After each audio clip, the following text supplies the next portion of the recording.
Alhamdulillahirabbil alamin. Wassalatu wassalamu ala asyrafil anbiya'i wal mursalin nabiyyina Muhammadin wa ala alihi wa ashabihi wa man sara ala nahjihi ila yaumiddin.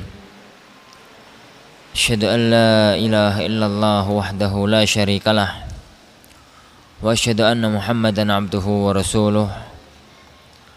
Allahumma salli wa sallim wa barik ala nabiyyina Muhammad wa ala alihi wa ashabihi wa man sara ala nahjihi ila yaumiddin. Amma ba'd. Ayyuhal ikhwah wal akhwat yang dimuliakan oleh Allah Subhanahu wa taala, melanjutkan pembahasan tentang beberapa perkara yang harus diperhatikan oleh seorang penuntut ilmu. Syekh Sadhan mengatakan al-amrul khamisu, perkara yang kelima, ta'liqul fawaidi 'alal kutub, mencatat faedah pada kitab. At-ta'liqu, yang dimaksud dengan ta'liq adalah taqyidul fawaidi, mencatat faedah allati tasma'uha, yang engkau dengar, alal kitabi, pada kitab, au fi daftarin kharijiyin, atau di buku tulis tersendiri. Wa hadhil fawaidu, dan faedah-faedah ini, idza harasal insanu ala taqyidiha, apabila seseorang itu bersungguh-sungguh untuk menulisnya, mencatatnya, wa ala muraja'atiha marratan ba'da marrah, dan dia mengulang-ulangnya, memurajaahnya berkali-kali, fa innaha biiznillah, maka dengan izin dari Allah, tuqawwinu 'indahu malakatan fil kalami, menjadikan orang itu mempunyai kemampuan berbicara. Wa fit tahdhiri, dan kemampuan untuk menyiapkan materi. Wa fi izalatil iskali, dan kemampuan untuk menghilangkan permasalahan. Wa kul mithlu dzalika fil qiraati, dan katakan semacam ini juga dalam bacaan. Satu masalah penting ya akhwan fiddin azanillahu wa iyyakum dalam dunia ilmiah, bahwasanya seorang sebagaimana layaknya manusia yang lainnya, maka dia diberikan fitrah oleh Allah Subhanahu wa taala kekuatan hafalan yang terbatas. Anggaplah dia hafal hari ini, maka mungkin besok lupa. Anggaplah besok masih ingat, mungkin bulan depan lupa. Anggaplah bulan depan masih ingat, mungkin tahun depan lupa. Anggaplah tahun depan masih ingat, mungkin tatkala sudah tua nanti lupa. Tabiat manusia, tabiat seorang manusia. Oleh karena itu, Allah Subhanahu wa taala memerintahkan kepada kita dalam masalah-masalah penting untuk ditulis, dalam akad jual beli, dalam masalah utang piutang, dalam masalah wasiat dan yang semisalnya, Allah dan Rasulnya memerintahkan kita jadi untuk menulisnya. Demikian juga dalam masalah ilmiah, demikian juga dalam masalah ilmu. Kalau antum mendengarkan satu kajian, jangan biarkan kajian itu lewat tanpa ada beberapa catatan penting yang kita tulis. Jangan andalkan kekuatan otak, jangan andalkan kekuatan hafalan. Iya, saat itu antum hafal, tapi besok, atau anggaplah besok masih hafal, bulan depan, tahun depan, mungkin tahun depan antum mau untuk menyampaikan materi tersebut. Ingat, Ustadz dulu tahun lalu pernah menyampaikan materi ini. Apa kira-kira? Udah lupa tahun yang lalu ya. Adapun kalau ada catatan, diingat-ingat di mana saya dulu menulisnya. Pada tahun yang lalu berarti masih di buku ini tulisannya dibuka, maka dengan mudah bisa untuk merujuknya. dan hafalan manusia bisa hilang, tapi catatan manusia akan lebih awet apabila diperhatikan menjaga catatan tersebut. Begitu pula para ikhwan fillah azanillahu yakum dalam masalah kitab. Tatkala antum baca sebuah kitab, jangan biarkan kitab itu bersih, rapi gitu. Ana heran ada sebagian thalabatul ilm selesai baca satu kitab, kitabnya itu bersih tanpa catatan. Mau dijadikan pajangan apa dia mau jadikan pelajaran?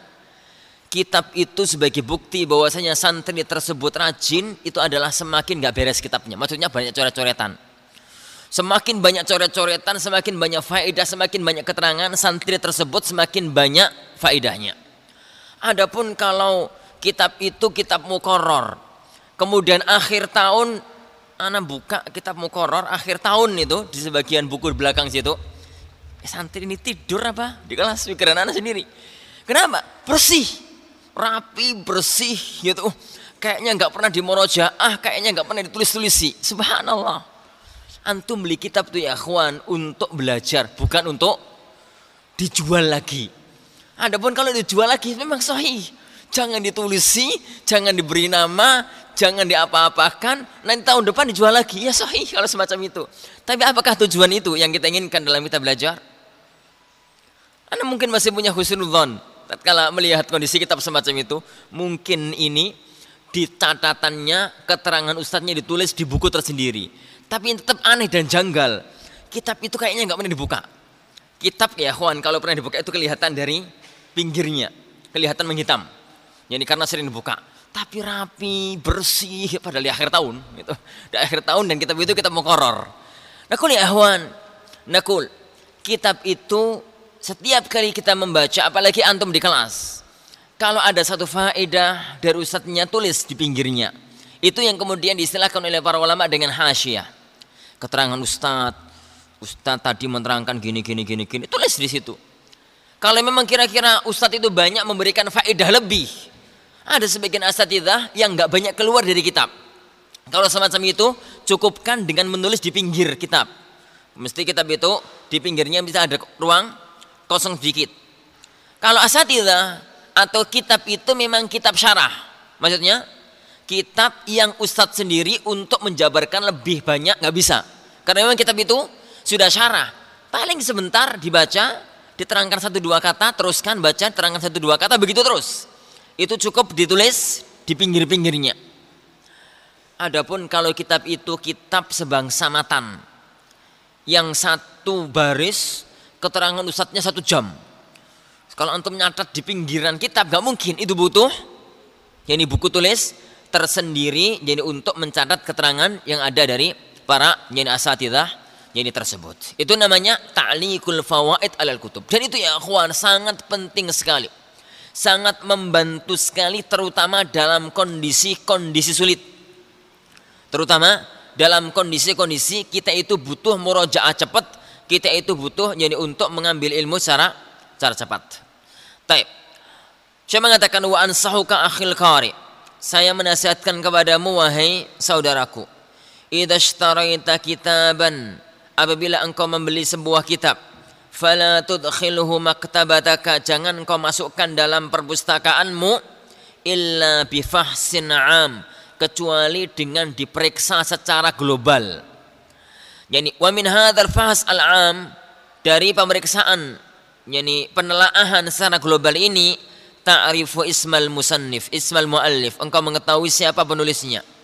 Wa ta'riful mabahits allati ihtawa 'alaiha al-kitab, engkau mengetahui pembahasan yang terkandung dalam kitab tersebut. Birruju'i ila faharisil kitabi, dengan merujuk kepada daftar isi kitab tersebut. Wa anta qata'a ma tayassara laka minal waqti, dan engkau menghabiskan apa yang bisa untuk kamu dari waktu, fi tasaffuhi ba'dhi mawdhu'ati, untuk memeriksa, membaca secara ringkas sebagian pembahasannya. Wa hadzat tasaffuh yu'tina malakatan an nuhita bi kulli kitabin nashtari, untuk yani memberikan kemampuan kepada kita mengetahui semua kitab yang dia baca. Lakul ya ikhwan, salah satu di antara keajaiban Al-Imam Muhammad An-Nalmini Shinqiti rahimahullah ta'ala, imam ahli tafsir, ahli fikih, ahli usul, dan yang lainnya di masanya. Para ulama-ulama kaliber pada zaman sekarang itu rata-rata adalah murid beliau. Beliau mengatakan tentang dirinya, saya itu kalau beli kitab atau diberi kitab, diberi hadiah sebuah kitab, nggak pernah saya masukkan perpustakaan saya kecuali sudah hatam saya baca. Jadi misalkan, Syekh ini ada kitab baru 5 jilid, itu ditaruh di depan pintu perpustakaannya. Nggak pernah masuk perpustakaan kecuali kitab itu sudah selesai dibaca dari awal sampai akhir. Kalau kita mengatakan kayaknya kita kok nggak kelasnya, gitu ya. Model orang kayak kita itu nggak kelasnya. Minimalnya ya akhi, minimalnya antum kalau beli sebuah kitab, kadang-kadang itu kita melihat pada waktu kadang-kadang ada orang jualan kitab itu rame gitu beli. Anak khawatir kok itu sekedar beli untuk koleksi. Emang perhiasan apa dikoleksi? Jadi sebelum kitab itu disampuli, sebelum kitab itu dimasukkan dalam rak, setelah itu jadi pajangan rumah untuk nakut-nakuti tamu, gitu ya. Ini subhanallah, masya Allah takut gitu ya. Ada tamu, ada rak besar, isinya kitab banyak gede-gede itu, takut gitu. Ini bukan orang sembarangan, ini orang luar biasa gitu. Nakut-nakuti tamu, gitu ya. Minimalnya ya antum tahu kitab itu warnanya apa. Ini kitab warnanya hijau, gitu ya. Judulnya ini, penulisnya Syekh Satahan, diberi mukadimah oleh Syekh Jibrin. Isinya apa kira-kira? Kalau antum nggak sempet, langsung halaman paling belakang apa? Daftar isi. Langsung aja paling belakang. Kalau nggak sempet ya, daripada kitab masuk ke rumah nggak pernah dibuka langsung masuk rak, itu bahaya. Jangan-jangan pekan depan antum beli kitab yang sama, ini bulan depan beli kitab yang sama lagi karena lupa bahwasanya kitab itu sudah ada di rumahnya. Halaman paling belakang dibuka, kemudian dilihat daftar isinya. Oh, kitab ini berarti bahas tentang masalah cara menuntut ilmu, gini sampai terakhir halaman. Daftar isi aja. Setelah itu baru disampuli, ditaruh dalam rak. Dan itu dinasihatkan oleh para ulama. Minimalnya ya, kita itu tahu kitab apa yang kita miliki. Kitab apa yang kita miliki, gambaran umum. Itu memberikan kepada kita satu faedah. Suatu ketika kita butuh untuk membahas satu masalah. Dalam masalah ini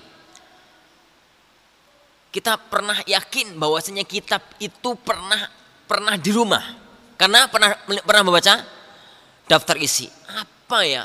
Meskipun yang penting sudah tahu bahwasanya kitab itu pernah di rumah, bisa dicari di perpustakaan mini yang kita miliki.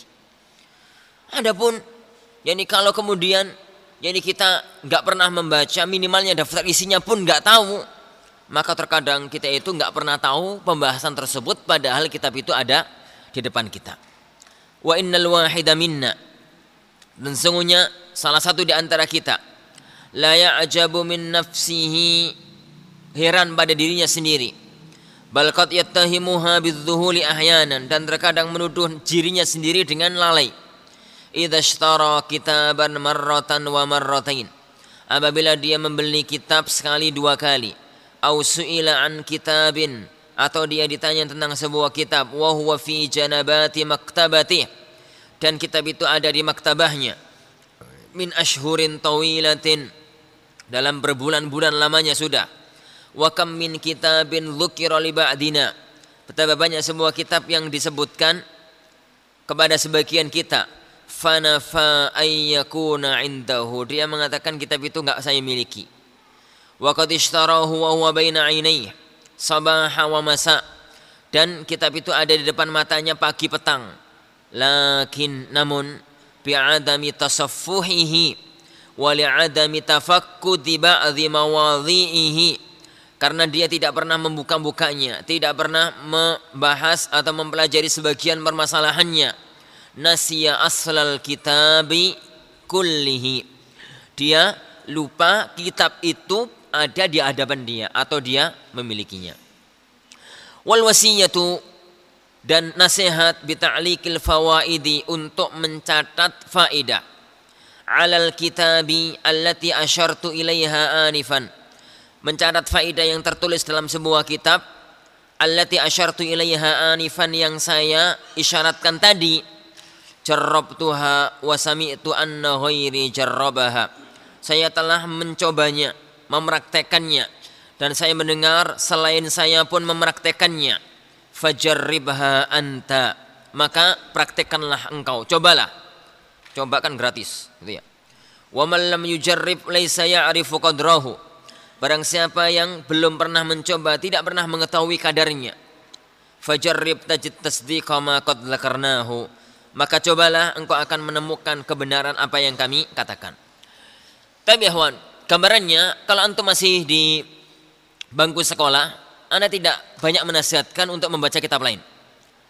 Antum fokus pada pelajaran sekolah, kecuali kalau benar-benar pelajaran sekolah itu terlalu mudah, terlalu enteng, sehingga masih punya banyak waktu luang jadi untuk kitab yang lain, maka tafadhal. Tapi kalau kira-kira pelajaran sekolah, pelajaran ma'had itu sudah keteteran, Anda menasihatkan jangan banyak memasuki kitab lain. Anda menasihatkan ini ya ikhwan, yang dinasihatkan oleh Syekh ini berkaitan dengan kalau antum sudah lulus atau suatu ketika nanti sudah pulang ke kampung halaman. Tatkala itu sudah tidak ada lagi pelajaran sekolah, yang ada kita meningkatkan kemampuan ilmiah kita sendiri dengan membeli kitab kemudian membacanya. Entah kitab itu berbahasa Arab, entah kitab itu berbahasa Indonesia. Kalau kemudian kita membaca kitab ya akhi dari awal, maka usahakan faedah-faedah penting dari kitab itu tertulis. Faedah-faedah penting dari kitab itu tertulis. Terserah antum mau menulis faedah kitab ringkasannya itu di halaman depan. Di sini nih. Di sini di halaman paling depan. Kitab ini ada beberapa faedah-faedah penting. Bismillah, itu yang pertama, halaman sekian ada kisah lucu tentang fulan ibnu fulan. Cukup, itu aja. Yang kedua, ada faedah penting tentang masalah ini, itu ya, di halaman sekian. Yang ketiga, sehingga tatkala halaman ini selesai, akhir selesai kita mempelajari kitab ya ikhwan, kitab ini ada faedah-faedah penting, cukup kita mempelajari titik-titik penting tersebut. Adapun orang baca kitab lewat, kalau sudah sampai yang halaman belakang, halaman depan lupa, dan yang lainnya nggak tercatat, maka suatu ketika nanti antum akan kebingungan ini untuk mencari satu permasalahan, padahal pelajaran itu pernah dibaca. Ini minimalnya ya kawan, faedah-faedah penting. Apa yang kita inginkan dengan hal tersebut, bisa di kitab tersebut atau bisa di bagian-bagian yang lainnya dari kitab tersebut. Ana ya ikhwan mempunyai, tatkala kami di jamiah dulu, salah satu di antara ustadz nahwu kami, dulu nahwu kami adalah Awdhuhul Masalik, beliau seorang profesor nahwu. Seorang profesor nahwu, sudah sepuh orangnya, sepuh sekali. Itu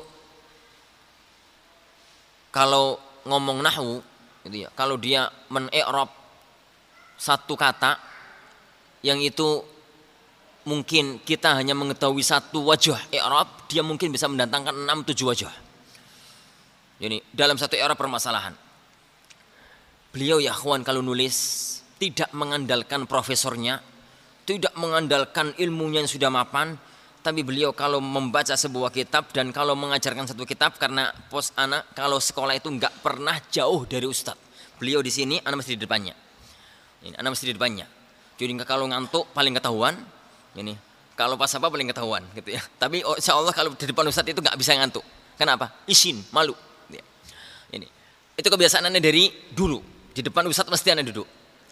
Kemudian beliau itu saya lihat sekali karena beliau kan kitabnya begini dan anak di depannya. Tahu sekali posisi kitabnya beliau. Itu kitab beliau penuh dengan catatan kaki, penuh gitu. Pinggir-pinggirnya nggak ada satupun yang kosong. Padahal beliau seorang profesor di bidang nahwu. Maka itu pentingnya, ikhwan. Catatan-catatan itu adalah sesuatu perkara yang penting, terutama dalam kitab-kitab yang kita pelajari pertama, yang kita membacanya, yang kita ambil faedahnya. Mungkin catatan itu ada di kitab tersebut, atau kalau mau catatan itu adalah di depan kitab, mesti depan kitab itu ada halaman kosong, atau di buku tersendiri. Buku tersendiri, buku luar, faedah-faedah dari kitab-kitab tertentu. Nah, fa idza qara'ta kitaban, apabila engkau membaca kitab, sawaun ala syaihin au qira'atan hurra, sama saja apakah engkau membaca kitab di hadapan syekh, maksudnya belajar di kelas, au qira'atan hurra, atau bacaan bebas, engkau membaca di waktu-waktu senggang, waktu-waktu luang, faharis kullal hirs ala an tuqayyida ma tasma' au taqra' minal fawaid, untuk mencatat apa yang kau dengar atau engkau baca dari faedah-faedah tersebut. Au ma yamurru 'alaika minasyawaridi wal faraid, atau apa yang lewat padamu dari hal-hal yang aneh dan hal-hal penting. Fa idza atmamta qira'atal kutubi thumma tasaffahta tilkal fawaidi, apabila engkau menyempurnakan membaca sebuah kitab, kemudian engkau menelaah kembali faedah-faedah tadi, satash'uru annaka jama'ta kanzan 'aziman, engkau akan merasa bahwasanya engkau telah mengumpulkan satu harta, satu faedah yang sangat banyak. Khassatan idza ja'altaha munazzamatan bihaitsu tuhkim tabwibaha, terlebih khusus lagi apabila engkau menjadikan itu rapi, tertata, di mana engkau mampu untuk menata bab-bab yang ada. Fa idza qara'ta kitabain, apabila engkau membaca 2 kitab, au thalathah, atau 3 kitab, summa 'allaqta 'ala janabatiha, kemudian engkau menulis pada pinggir-pinggirnya, ma qara'ta min fawaidi, minal fawaidi, apa yang kau baca dari faedah, summa lakhastaha wa nazzamtaha wa ja'altaha fi daftar, kemudian engkau meringkasnya, menyusunnya, dan engkau menjadikannya dalam satu buku khusus, fayakunu ladaika katsirun minal fawaidil mutanawwi'ati, engkau akan mendapatkan banyak faedah-faedah yang beragam. Fil mu'taqad, baik itu dalam akidah, wa fil usul, atau dalam usul fikih, wa fil jarhi wa ta'dil, atau dalam jarh wa ta'dil, wa fil nahwu, dalam masalah nahwu, fis sulukiyat, dalam masalah sulukiyat, akhlak, wa fil mustalah, dalam masalah mustalah, wa halumma jarra, dan begitu selanjutnya. Dan saya nasihatkan ya ikhwan bagi antum yang posisinya adalah seorang talibul ilm, ana sekatan satu, yaitu jangan sampai lepas buku catatan yang bisa dimasukkan saku, masukkan saku, kemudian polpen, gitu ya. Kalau dalam istilah para masyayikh kita dulu itu kashkul, atau buku gado-gado, apapun yang ada bisa ditulis di situ. Pada waktu kemudian kita misalkan iseng ke maktabah, kemudian buka-buka gitu, pandangan mata kita tertuju kepada satu masalah, unik permasalahannya, cerita lucu misalkan. Jangan lewatkan cerita lucu itu, lewat begitu saja, tulis. Jadi kitab judulnya ini, kemudian penulisnya ini, julid sekian, halaman sekian. Kalau antum ada waktu, tulis semua kisah tersebut dalam buku tersebut. Kalau nggak ada waktu, tulis faedah penting. Terdapat kisah tentang masalah ini antara fulan dan fulan, kisahnya lucu. Itu aja, selesai ya kawan. Tapi kitab itu nantinya jangan dibuang. Tulisan itu, buku kecil itu jangan dibuang. Antum di rumah mempunyai buku agak gede, buku sekian, ya buku-buku yang harganya, ya buku tulis itulah yang gede, itu antum bagi. Ini kitab faedah-faedah tentang masalah fikih, ini tentang masalah hadis, ini tentang masalah apa? Akidah, ini tentang masalah akhlak, gitu ya. Kalau kemudian yang dalam buku catatan kecil tentang masalah fikih dikumpulkan dalam buku fikih, ditulis ulang, sehingga nanti kalau buku itu sudah jadi, sudah tebel gitu ya, sudah kita banyak faedah, yakin antum akan dengan mudah untuk memurojaah masalah-masalah fikih yang kadang-kadang kita kalau sudah pulang nggak ketemu kitab tersebut. Kenapa? kalau sudah pulang, kalau di maktabah sini ya ikhwan, ini itu banyak kitab. Kalau sudah pulang, paling banter 2 dus kitab yang bawa pulang, 3 dus itu.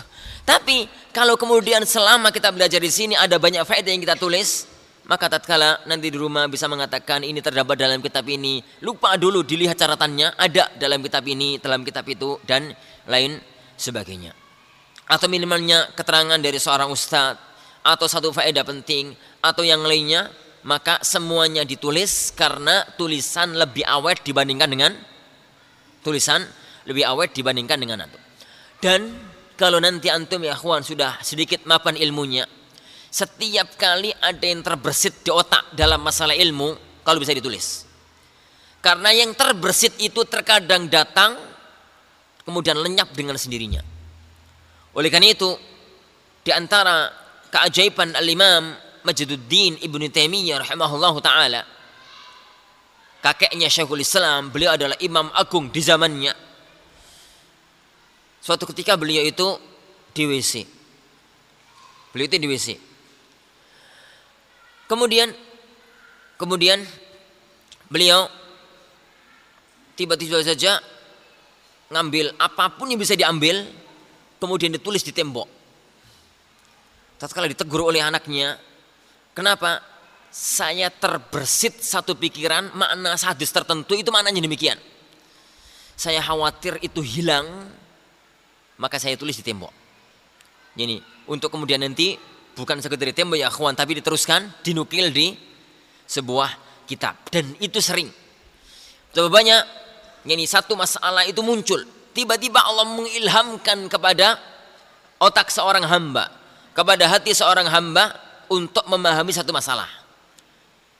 Pikirannya, nanti ajalah ditulisnya. Nanti 1 jam kemudian mencoba diingat-ingat, lenyap dan gak balik sampai hari kiamat. Oleh karena itu, faedah, mencatat satu faedah itu sangat penting, terutama bagi kita para penuntut ilmu syar'i. Waj'al laka daftaran syamilan muqassaman. Yani jadikan engkau itu memiliki satu buku tulis yang lengkap, yang terbagi-bagi. Bihaitsu yakunu fihi qismun lil fawaidil usuliyah. Di mana engkau memiliki yani satu bagian untuk faedah-faedah dalam ilmu usul. Wa qismun lil fawaidin nahwiyah. Dan satu kitab dalam faedah-faedah tentang masalah nahwu. Wa qismun lil jarhi wa ta'dil. Satu bagian untuk jarh wa ta'dil. Wa halumma jarra, dan begitu selanjutnya. Maksud dari Syekh Ikhwan, untuk beli kitab yang agak tebal, satu aja kitab yang agak tebal, buku tulis bukan kitab ya, agak tebal, satu aja. Jadi bagi itu menjadi 5 atau 6 poin, 6 bagian, kan gini ya. Ini kitab, ini 1/6 pertama, 1/6 kedua, 1/6 ketiga, 1/6 keempat. 1/6 pertama antum tulis di halaman depan al-fawaid al-aqdiyah, faedah-faedah tentang masalah akidah. Yani kemudian yang kedua tentang masalah fikih, ketiga masalah tafsir, keempat masalah hadis, dan begitu selanjutnya, tergantung kepada yani apa yang sekarang sedang kita pelajari. Setiap kali kita menemukan satu faedah, satu catatan, satu hal penting, segera ditulis di kitab tersebut, karena itu sangat membantu tatkala kita ingin memurojaah pelajaran-pelajaran yang ada. Tapi kalau itu tidak memungkinkan bagi antum karena banyak kitab yang dipelajari pada waktu masih di kelas, ini sangat membantu kalau sudah bacaannya bebas, sudah tidak terkait dengan pelajaran-pelajaran kelas. Tapi kalau antum, yani usahakan catatan itu mungkin di kitab, pinggiran kitab, atau kalau keterangan ustaz itu banyak, sebagaimana saya katakan tadi, harus mempunyai buku catatan tersendiri. Sekali lagi akhwan, jangan andalkan kekuatan otak. Jangan andalkan kekuatan hafalan. Anggaplah Anda itu orang yang kuat hafalannya, belum tentu bertahan 3, 4, 5 tahun mendatang catatan itu atau hafalan itu masih ada, dan catatan itu kalau dicatat masih ada. Fasatara annaka tastati an tuhallira durusan wa muhadarat. Maka engkau akan melihat bahwasanya engkau mampu untuk menyiapkan pelajaran atau kajian. Wa taktubu buhutsan fi kulli fannin ala hidah. Engkau bisa menulis pembahasan pada setiap pembahasan pada setiap permasalahan. Wa khassatan anna hadhil fawaid, terutama bahwasanya faedah-faedah ini qallama takunu mawjudatan fi kitab majmu', jarang terdapat ada dalam satu kitab yang terkumpul tersendiri. Wa anta qad wajadtaha fi kutubin mutafarriqah, dan engkau mendapatkannya dalam kitab-kitab yang bermacam-macam. Wa aziduka faidatan, dan saya tambahkan satu, wa aziduka aidan faidatan, dan saya tambahkan satu faedah. Taj'alul ilma la yatafarraqu fi dhihnik, menjadikan ilmu tidak terpencar di dalam otakmu. Wa yabqa muyassaran idza aradta tadhakkurahu, yani dan engkau tetap mudah apabila engkau ingin mengingatnya. Famathalan, sebuah contoh, idza qara'ta kitaban fir ru'a wal ahlam, apabila engkau membaca kitab tentang masalah mimpi. Thumma qara'ta kutuban ukhra mutanawwi'atan, kemudian engkau membaca kitab-kitab yang lain yang banyak macamnya. Wa min hadhil kutub istakhrajta fawaid tata'allaqu birru'a wal ahlam, dan dari kitab-kitab ini engkau mengeluarkan banyak faedah yang berkaitan dengan masalah mimpi. Fahris kullal hirs, maka sungguh-sungguhlah ala an tufarraha fil hadhil fawaidu, jadi faedah-faedah itu dituangkan min jami'i hadhil kutub, dari kitab-kitab ini, bi arqamis safahati faqat, dengan nomor halaman saja. Alal hilafid dakhili li kitabir ru'a wal ahlam, pada sampul bagian dalam kitab masalah ru'yah, masalah mimpi. Fatakul, engkau katakan, unzur al-i'tisam halaman sekian, lihat i'lamul muwaqqi'in halaman sekian. Tab. Walan ta'rifa qimata hadzal hasar, dan engkau tidak mengetahui nilai dari hal ini, illa idza aradta an taqra'a qira'atan mustaqillah fi hadzal mawdu', kecuali engkau kalau mau membaca secara khusus pada bab ini. Fatara annaka jama'ata mutafarriqat, engkau mengetahui engkau telah mengumpulkan beberapa hal yang terpencar. Wa allafta baina mukhtalifat fi mawdu'in wahid, dan engkau telah menggabungkan banyak masalah-masalah yang berpencar bermacam-macam dalam satu pembahasan. Wa idza rattabal kalama fil mawdu', dan apabila dia itu menertibkan, mengatur pembicaraan dalam satu pembahasan, fatara annaka ahatta bi awwalihi wa akhiri, engkau melihat bahwasanya engkau tahu bahwasanya engkau itu telah menguasai masalah itu dari awal sampai akhirnya. Wa hadzal kalamu mujarrabun wa makru'un wa musyahad, pembahasan ini atau ucapan ini telah diuji cobakan, dibaca dan disaksikan. Kadzalika idza sami'ta faidatan kharijiyatan, demikian juga apabila engkau mendengar satu faedah yang ada di luar pembahasan, fahris ala an tudhifaha lil kitab, maka berusahalah jadi untuk menambahkannya dalam kitab. Wa ma'a kathratil fawaidil kharijiyah yahruju laka kitabun akhar, dan kalau banyak faedah-faedah itu akan menjadi kitab tersendiri. Intinya ya ikhwan fillah azanillahu wa yakum, nasihat saya sebagaimana nasihatnya oleh Syekh, yang pertama, jangan pernah mengandalkan kekuatan hafalan secanggih apapun hafalan antum. Canggih apapun hafalan antum. Jadi apakah kita lebih hebat dibandingkan Majduddin Ibnu Taimiyah? Apakah kita lebih hebat dibandingkan dengan para ulama yang setiap kali lewat satu faedah selalu ditulis? Saya katakan tadi, anggaplah engkau masih ingat besok, belum tentu minggu pekan depan masih ingat. Anggaplah masih ingat pekan depan, belum tentu bulan depan masih ingat. Anggaplah bulan depan masih ingat, belum tentu tahun depan masih ingat. Karena ilmu mudah lepas kalau tidak kita jaga. Itu yang pertama. Yang kedua ya kawan, setiap kali baca kitab jangan jadikan kitab itu kosong tanpa faedah. Catatan-catatan penting, faedah-faedah penting tuangkan dalam kitab tersebut. Terutama poin-poin utama kitab tadi bisa antum meletakkan di pinggiran kitab, bisa antum meletakkan di halaman depan bagian dalam yang lembar kosong itu, atau kalau mau letakkan dalam satu buku tersendiri. Dan saja yang ketiga ya akhwan, dalam masalah ini, kemanapun antum pergi, jangan lupakan buku tulis sama alat tulis. Karena antum para santri, antum jadi para santri. Kalau ada satu faedah yang itu perlu ditulis, ditulis. Kemudian nanti dirapikan dalam buku khusus, maka nantinya akan terkumpul bagi kita faedah-faedah penting yang kita mudah untuk memurojaah dan menghafalkan apa yang selama ini telah kita kumpulkan. Dan itu akan sangat banyak faedahnya tatkala kita nanti jauh dari para asatidzah, tatkala kita nanti jauh dari kitab, tatkala kita itu nanti jauh dari orang-orang yang selama ini kita ambil ilmu dari mereka. Maka catatan-catatan itu sangat membantu bagi kita jadi untuk menyampaikan atau untuk menguasai ilmu-ilmu yang akan kita sampaikan. Wallahu a'lam. Al-amru sadis, perkara yang keenam, al-insatu wa adamul insyihal. Benar-benar memerhatikan, mendengarkan dan tidak sibuk sendiri. Dan tidak sibuk sendiri.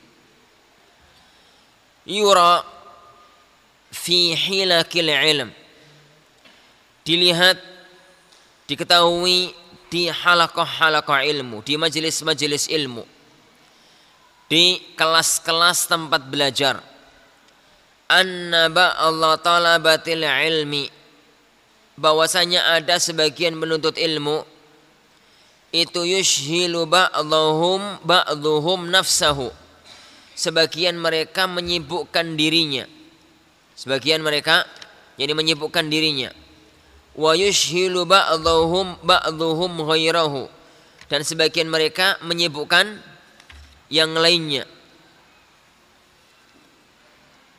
Wa hadza yukhalifu as-samta alladhi nukila ilaina an salafina, dan itu menyelisihi akhlak yang dinukil dari kita atau kepada kita dari para ulama salaf.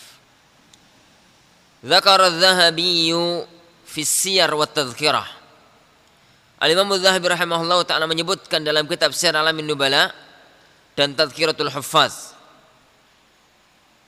an Ahmad ibn Sinan, dari Ahmad ibn Sinan, annahu qal, beliau mengatakan, kana Abdurrahman ibnu Mahdi, adalah Al-Imam Abdurrahman ibnu Mahdi, seorang imam besar ahli hadis di kota Makkah di zamannya, zaman atba'ut tabi'in seingat anak, karena beliau guru sekaligus teman dari Imam Syafi'i rahimahullah ta'ala. La yatahaddatsu fi majlisihi, beliau tidak ngobrol di majelis ilmu, tidak ada yang ngobrol di majelis ilmu. Wala yubra qalamun, dan tidak di kolam ya akhwan. Pada zaman dahulu, kita tahu pena pada zaman dulu bukan pena yang ada pada zaman sekarang. Pena pada zaman dulu ada yang dari apa itu? Bulunya burung, ayam. Ada yang dari kayu. Kayu bambu atau kayu apa, dipotong lancip. Kemudian nanti kalau mau nulis dicelupkan ke mana? Ke tinta, dipakai nulis. Lama-lama kayu tersebut menjadi besar gitu ya, dipotong lagi sampai kecil, kemudian pakai tulis. Mirip-mirip dengan pensil zaman sekarang. Pensil zaman sekarang bukan pensil-pensil yang otomatis, itu pensil yang masih pakai orotan, masih pakai silet itu, ya mirip-mirip dengan itu. Itu mana la yubra qalam. Apa bahasa kita? Raut. Ya, segitulah gitu ya. Wala yabatasimu ahadun, jadi dan tidak ada yang senyum-senyum sendiri. Wala yaqumu ahadun qa'ima, enggak ada yang berdiri. ka'anna ala ru'usihimut tayr, seakan-akan di kepala mereka ada burung. Kalau gerak dikit burungnya terbang. Au ka'annahum fis salati, atau seakan-akan mereka sedang salat. Wa bilafdhin akhar, dalam lafaz yang lainnya, qala Ahmad ibnu Sinan, berkata Ahmad ibnu Sinan, kana la yatahaddatsu fi majlisi Abdurrahman, yani bahwasanya di majelisnya Imam Abdurrahman ibnu Mahdi enggak ada yang ngobrol. Wala yubra qalam, dan tidak ada yang meraut pena. Wala yabatasimu ahadun, dan tidak ada yang senyum-senyum sendiri. Wala yaqumu ahadun qa'ima, dan tidak ada yang berdiri. Ka'anna ala ru'usihimut tayr, seakan-akan di kepala mereka ada burungnya. Au ka'annahum fis salati, atau seakan-akan mereka itu dalam salat. Fa idza ra'a ahadan minhum, apabila beliau Al-Imam Abdurrahman ibnu Mahdi melihat salah satu muridnya itu tabassam, senyum-senyum sendiri, au tahaddats, atau ngobrol sendiri, labisana lahu wa kharaj, beliau langsung ambil sandal, enggak jadi teruskan ngajar. Kalau ustadz zaman sekarang kayak begitu, kelasnya bubar. Yakin. Tapi ikhwan, yang penting nggak mesti semacam itu, ya kan? Nggak mesti semacam itu, karena per negara beda, per daerah beda. Kami dulu, meskipun udah gede-gede ya di jamiah, itu ada seorang syekh usul fikih yang mengajarkan kami Raudhah An-Nadhir. Itu kalau ada yang ngantuk, itu suruh berdiri. Dari sejak ngantuk sampai akhir pelajaran nggak boleh duduk. Berdiri, ikuti ya, membawa kitab, ikuti pelajaran sambil berdiri. Kalau ada yang cengenges suruh keluar, nggak boleh masuk. Ya. Apalagi sampai pijitan, di tengah pelajaran itu pijit-pijit depannya, gitu ya. Ini. Dan yang semisalnya, akhlak semacam itu ya, kawan, nggak layak di hadapan seorang penuntut ilmu. Ada salah satu masyayikh di Bahrain, Syekh Walid namanya. Itu beliau kalau ngajar mesti bawa tembak air. Tembak air. Kalau ada yang ngantuk ada tembak dar gitu ya. Beliau pernah datang ke Indonesia, tepatnya di Jogja. Daurah Sahih Muslim selama 2 bulan. Subhanallah, daurahnya gak kuat orang Indonesia. Pagi ba'da subuh masuk sampai jam 7 baru istirahat cuma setengah jam, makan sarapan tok, masuk sampai zuhur, kemudian istirahat sampai asar, masuk sampai malam jam 9 malam, gak berhenti. Ada yang ngantuk, beliau siap tembak, gitu ya. Gak sembarangan, ada yang ngantuk dikit tembak, ada yang ngantuk dikit ditembak, gitu ya. Itu tipe mereka. Kalau di negeri Arab itu biasa ya, kan, begitu. Jadi anak-anak gede udah pada jenggotan gitu suruh berdiri di depan kelas gitu. Itu wajar, pemandangan wajar. Kalau di negeri kita, sekolah kita dibegitukan, bubar itu mahat. Ya, yakin. Tapi yang paling penting anak berikan satu faedah. Hormati majelis ilmu. Hormati majelis ilmu. Para malaikat hadir sebagaimana antum tahu.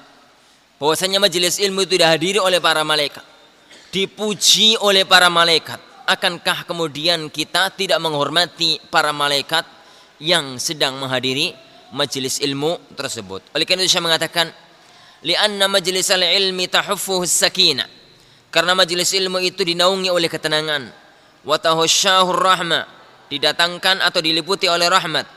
Wa hadat tashahul yushhilu tullabal ilmi wal muallim, dan menyibukkan diri dengan itu menyibukkan para penuntut ilmu dan muallimnya. Wa hadza yunafi haibata halaqatil ilmi, dan itu bertentangan dengan keagungan halaqah-halaqah ilmu. Tapi semuanya ya kawan kembali kepada maslahat yang ada. Yang penting anda nasihatkan, pertama, antum hormati majelis ilmu, yani sesuai dengan standar kelayakan negeri kita. Ini posisi duduk, kemudian dia akan, yani kalau kemudian tenang, tegang sekali, itu pun nggak baik bagi anak di negeri kita yang memang bukan tipe orang semacam itu. Yakin kalau pelajarannya tegang itu malah nggak masuk. Atau kalau anteng semuanya tidur barangkali. Gitu ya. Ada banyak kemungkinan. Yang penting kita tidak mengotori kehormatan yani pada waktu belajar. Contoh ya akhi, yang di belakang pada waktu ada pelajaran, kemudian yani gambar bunga gitu, gambar rumah atau gambar apa saja. Hormati para malaikat yang ada di situ. Hormati ilmunya sedang disampaikan. Apalagi kalau sampai bertingkah yang itu sesuatu yang tidak layak dilakukan oleh seorang penuntut ilmu. Karena itu ya ikhwan fillah azani Allah wa iyyakum, adalah tanda keberkahan ilmu. Jadi kalau kita menghormati majelis ilmu, yakinlah suatu ketika nanti tatkala kita yang menyampaikan ilmu, majelis kita akan dihormati oleh orang yang lainnya. Kata pepatah orang Arab, kama tadinu tudan, begitu engkau berbuat, begitu juga engkau nanti akan dibalas. Kata para ulama, al jaza min jinsil amal, bahwasanya balasan itu sesuai dengan amalan yang dikerjakan. Oleh karena itu, hal-hal ini, faedah-faedah penting ini hendaknya kita pahami, yakni untuk keberkahan kita dalam ilmu kita. Semoga Allah Subhanahu wa taala menjadikan yakni kita mendapatkan ilmu yang bermanfaat, yakni untuk kita amalkan dalam kehidupan kita dan kita dakwahkan nanti kepada orang-orang yang ada di sekeliling kita. Insyaallah ini majelis kita di semester yang pertama ini, insyaallah kita teruskan pada semester yang akan datang biidznillah subhanahu wa ta'ala. Dan kita akhiri subhanakallahumma wabihamdik asyhadu an la ilaha illa anta astaghfiruka wa atubu ilaik. Wassallallahu wasallam wa baraka ala nabi Muhammad. Assalamualaikum warahmatullahi wabarakatuh.